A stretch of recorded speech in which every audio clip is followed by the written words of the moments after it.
And if you want to dig dirt up on anybody, let's dig it up on Martin Luther King. I'm offended because he was a womanizer, abused women, and there's even alleged FBI tapes that said that he witnessed a pastor raping a parishioner and egged him on. So if we're going to dig up dirt, let's look at everybody and let's change the name of Martin Luther King because I'm offended as a woman. This is ABM, Alternative Broadcasting Media, brought to you by GordonGlobal.org. I'm your host, KinGGrolle.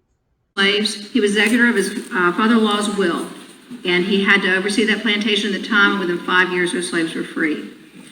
Now, I am very offended at being called a white supremacist and some of the names that people are calling me. And if you want to dig dirt up on anybody, let's dig it up on Martin Luther King. I'm offended because he was a womanizer, abused women, and there's even alleged FBI tapes that said that he witnessed a pastor raping a parishioner and egged him on.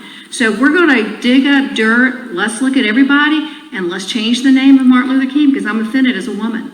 With Jewels of the Future Inc. organization, and I just want to start by saying I'm not addressing the people in this room that's sitting in these chairs because you guys are too far gone to even change your minds and have any type of empathy or sympathy to what our kids do. My daughter graduated in 2018. She doesn't want to be called a general. She doesn't like it. She never did. I think our kids deserve to be listened to. I think it's too much to have the entire community come and speak on something that does not affect them in any way. They have come and had their time. You have had your time. Let our children have their time. And furthermore, I keep hearing people speak about our black children coming to this school. Actually, some of our kids do live in this area. I'm sorry to let you guys know that, but they have a right to be here. They have a right to be heard. They have a right to say what the school's name is going to be. It's disgusting to sit here and continue to listen to y'all justify a racist and continue to scream out, oh, but I'm not racist. Accept it or not, but we are the generation that's changing things, and we will continue to change things.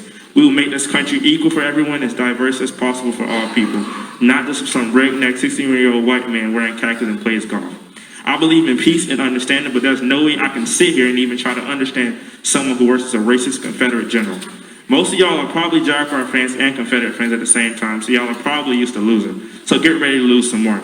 Since y'all are always complaining about cancel culture is this and cancel culture is that, well, welcome to cancel culture because the Confederate culture is now in the process of being canceled. Thank you.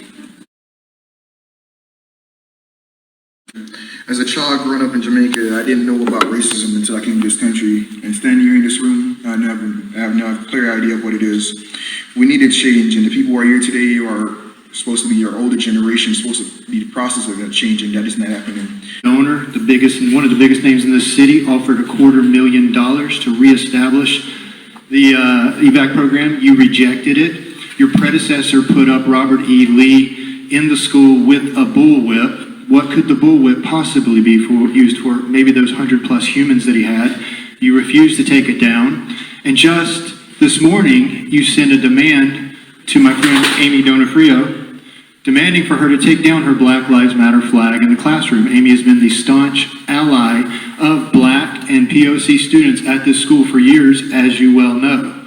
Your custodians, you won't allow them in here. That is a full Black staff. All 3 schools I attended to were named after Confederate leaders: Stonewall Jackson Elementary, Jefferson Davis Middle School, and now Robert E. Lee High School.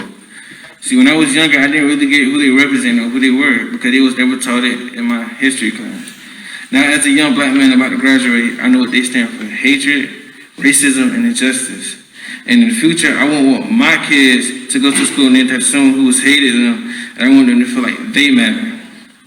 And that's why I'm speaking tonight, because unlike Robert E. Lee, I want my legacy to represent peace, equality, and unity.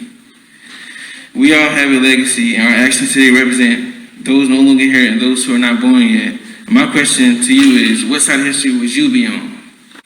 Thank you. My name is Bonnie Hendricks, and I'm here to speak in support of changing the names of the schools.